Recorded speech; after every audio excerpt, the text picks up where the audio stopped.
Vibe Radio à Dakar. Depuis la fin de votre carrière internationale, vous revenez très souvent ici au Sénégal. Qu'est-ce que vous ressentez à chaque fois que vous foulez le sol sénégalais? Un sentiment de légèreté. C'est-à-dire que je suis bien ici. Ça me rappelle de très très bons souvenirs. Ça me permet de me ressourcer aussi. Vous savez, on est dans un monde où aujourd'hui, en France, on est assez privilégié et je trouve que ça permet de nous remettre en question par rapport au contexte social. Les Sénégalais me donnent toujours beaucoup d'amour aujourd'hui à chaque fois que je viens. Vous savez, ma plus grande fierté aujourd'hui, c'est d'entendre que par rapport à mon nouveau métier, les Sénégalais sont fiers de ce que je fais et ça, pour moi, c'est une grande victoire. Donc à partir de là, quand je viens ici, je revois les amis, la famille, revoir Kali, Alou. C'est toujours des moments assez exceptionnels. Donc on a vécu des choses ensemble. Et c'est vrai que j'essaie de revenir le plus souvent possible. C'est toujours très très court. Là, je suis venu 3-4 jours. Mais de revenir 2-3 fois par an quand je peux, je le fais avec grand plaisir parce que c'est mon pays qui m'a donné énormément. Mais je pense qu'en venant en sélection, j'ai fait le plus beau choix de ma vie, d'homme aussi. Parce que c'est un choix d'homme. Au-delà de l'aspect sportif et de ce qu'on a vécu ensemble, je trouve que ça m'a permis aussi d'éduquer mes enfants dans ce sens aujourd'hui et c'est essentiel. Moi j'ai une question, parce que dans la culture, on a la langue, on a également la gastronomie. La gastronomie, je maîtrise. La langue, un peu moins, mais je pense que malheureusement, je ne l'ai pas appris dès mon plus jeune âge, donc après, c'est difficile. Vous savez, dans la sélection, on m'a appris beaucoup de bêtises que je ne vais pas citer ici parce que ça serait déplacé. Par qui particulièrement? Par tout le monde, hein, par LH, par Kali, tout ça, mais on en rigole. Souvent, quand j'appelle Kali, les 3 premiers mots sont en Wolof. Et on rigole parce qu'à chaque fois il me dit l'accent, c'est voilà. Donc mais ce qui est sûr, c'est que de la culture, c'est surtout, vous savez, on est le pays de la Teranga. Les gens ici sont chaleureux, n'ont pas beaucoup de choses, ils vous donnent énormément. Et ça, pour moi, c'est une grande leçon d'humilité. Et ce que j'essaye d'enseigner à mes enfants aujourd'hui, c'est qu'ils sont dans un milieu privilégié de par la réussite de leur papa et de leur maman. Ils n'ont pas de demande, ils ont tout ce qu'ils ont besoin. Et que l'humilité que je vois quand je viens au Sénégal, j'essaie de la transmettre à mes enfants, de leur dire que rien n'est acquis, même si aujourd'hui ils sont dans un milieu privilégié. Et ça, c'est aussi le Sénégal qui me le rappelle à chaque fois que je viens ici. On va rapidement parler de votre carrière, parce qu'aujourd'hui, en quelques années, vous êtes devenu une référence. Et beaucoup de jeunes ne jurent que par Habib Beye, et tout le monde veut devenir, on ne sait pas, peut-être un jour consultant de football. Mais dites-nous, comment s'est passée cette ascension rapide? Est-ce que vous avez des clés aujourd'hui que vous pouvez partager avec nous? C'est beaucoup de travail. Je suis arrivé dans ce métier sans le vouloir. C'est-à-dire qu'on me l'a proposé. Je ne voulais pas être consultant. Ma femme m'a un petit peu persuadé de le faire. Elle m'a dit, écoute, c'est un métier dans lequel tu peux t'épanouir. Surtout qu'aujourd'hui, tu ne fais rien après avoir arrêté ta carrière. Donc tente-le. Je l'ai tenté et je me suis rendu compte qu'avec beaucoup de travail, comme j'avais la passion du football, c'est devenu quelque chose dans lequel je m'épanouis aujourd'hui énormément. Donc la clé, c'est le travail, avoir la passion du football, ça on le sait. Je regarde énormément de matchs, j'échange beaucoup avec les entraîneurs. J'ai la chance d'aller en Angleterre pour la Première Ligue, d'aller en Ligue des Champions, de faire le Real Madrid, de faire la Juventus de Turin, de faire le Barcelone. Et j'échange avec des joueurs, j'échange avec des entraîneurs. Et pour moi, c'est une richesse incroyable pour le métier que je veux faire ensuite, parce que mon but, c'est d'être entraîneur, c'est une obsession. Je sais que je le serai un jour, ou je ne sais pas.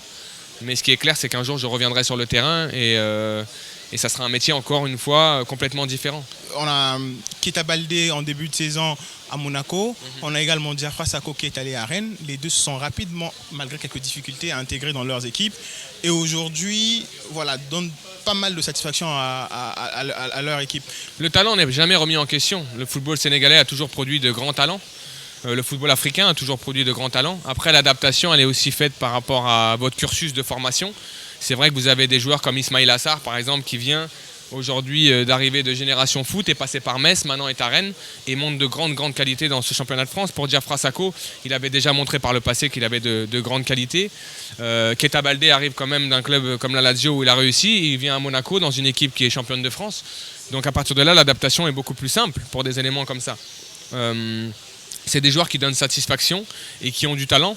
Je crois que c'est dans la lignée de ce que fait le Sénégal depuis maintenant de nombreuses années. On pense à Jules Bocandé, Fadiga, Diouf, Henri Camara. Aujourd'hui, vous avez Keita Baldé, vous avez Sadio Mané, vous en avez plein. Donc à partir de là, le football sénégalais va continuer à produire des talents. Je crois que l'adaptation est importante, mais tous ces joueurs-là montrent que c'est assez simple pour eux, à l'image d'Ismaïla Sarr par exemple. Un autre dans un registre plutôt différent, Koulibaly aujourd'hui, meilleur défenseur d'Europe. Qu'est-ce que vous pensez de cette performance? C'est énorme, je crois qu'il est à Naples l'un des meilleurs joueurs de cette équipe, on s'appuie sur lui. Il est le pion central de cette défense. À partir de là, ça montre que c'est un joueur très performant. Je crois qu'il n'y a plus rien à dire sur Koulibaly. Il nous montre tous les week-ends qu'il est en Europe aujourd'hui très courtisé. En sélection, c'est un joueur important. Je pense qu'il lui manque peut-être un petit peu de leadership. Quand je dis de leadership, c'est d'extérioriser un petit peu cette force-là. Mais maintenant, il va continuer à le faire parce que lorsque vous êtes à Naples, lorsque vous êtes dans des matchs de Ligue des Champions, lorsque vous jouez des grandes compétitions comme la Coupe du Monde, ça peut vous révéler aussi un joueur sur cet aspect-là. Vous tiendrez dans une équipe comme le Barça ou le Real, Manchester? Je ne sais pas, quand vous jouez à Naples et que vous êtes titulaire et que vous jouez la Ligue des Champions et que vous êtes performant, vous avez votre place dans tous les grands clubs européens. Maintenant, il y a des joueurs qui sont en place aussi dans ces équipes-là. On verra. Ce qui est sûr, c'est qu'il a un destin aujourd'hui qui est devant lui. Il a prouvé en Europe qu'il était très performant. Donc à partir de là, je crois que déjà d'être à Naples, c'est déjà une grande chose. C'est un grand club en Italie. Ils sont deuxième du championnat d'Italie. Même s'ils ont été éliminés de la Ligue des Champions, ça reste un club de grande qualité. Ma dernière question est celle-ci. La Coupe du Monde, on ne pourrait pas se passer de cette actualité. Les candidats africains vont avec l'espoir de dépasser le cap des quarts de finale. Pensez-vous qu'aujourd'hui, on a les armes? Déjà en se basant des matchs amicaux qui sont joués durant ces 2 journées FIFA, est-ce que vous pensez qu'on a vraiment montré quelque chose qui rassure les supporters? Oui, je pense que toutes les équipes africaines peuvent avoir l'ambition aujourd'hui d'aller plus loin que le quart de finale. Je le disais tout à l'heure, c'est un plafond de verre à l'impression que tout le monde s'est fixé. Je crois qu'il faut avoir des ambitions et les ambitions, elles doivent naître aussi de ces équipes-là. Je crois qu'en termes de talent, en termes de structure aujourd'hui, ces sélections sont armées pour bousculer la hiérarchie européenne ou même la hiérarchie mondiale. Je pense à l'Argentine ou au Brésil, qui sont des équipes très très fortes, mais que ces équipes-là peuvent mettre en difficulté. On a vu le Nigeria là battre la Pologne sur un match amical. Donc à partir de là, toutes ces équipes ont des arguments à faire valoir. Pour ce qui est du Sénégal, encore une fois, lorsque je regarde l'effectif, c'est une sélection qui peut aussi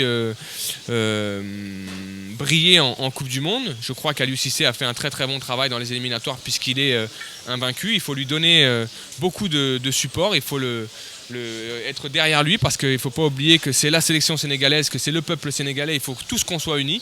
Le jour où il rendra les clés de cette équipe, on pourra juger son bilan. Moi aujourd'hui je suis derrière lui, j'ai énormément de confiance en cette équipe, il y a du talent et que je serai le premier supporter des Lions à cette Coupe du Monde. Peut-être le futur entraîneur aussi, vu que vous passez un diplôme. Ça serait une grande fierté un jour qu'on me confie la sélection. Encore une fois, il faut être légitime.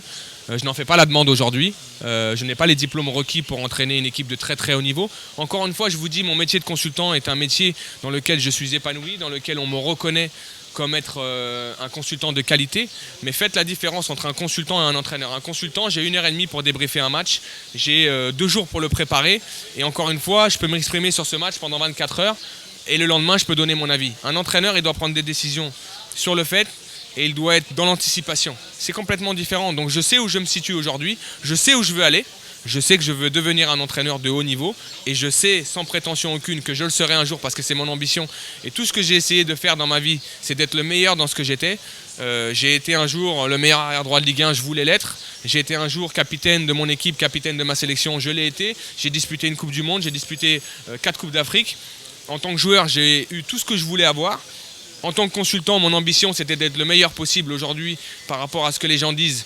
Je suis quelqu'un d'important dans le monde des consultants. Je ne me considère pas comme le numéro 1 parce qu'aujourd'hui, pour moi, c'est subjectif. Et le jour où je serai entraîneur, j'aurai l'ambition d'être le meilleur entraîneur possible. Mais je ne le suis pas aujourd'hui. Je n'ai pas les diplômes requis pour l'être. Par contre, je sais qu'un jour, je le serai. Merci beaucoup et surtout bonne chance. Merci. 102.3, le nouveau son.